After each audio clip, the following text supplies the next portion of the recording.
¿Cuál es la diferencia entre importancia y la justificación? Justificación.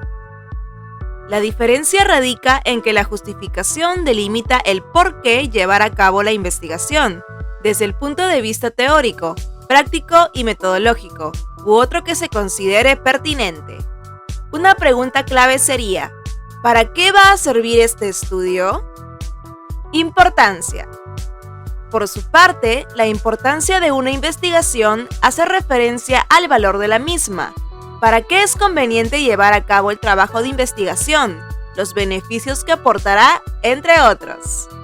Ahora que ya sabes toda esta información, ¿qué esperas para hacer una tesis de éxito? Si te gusta este video, no te olvides de darle un like, comentar y compartir con tus amigos para más información.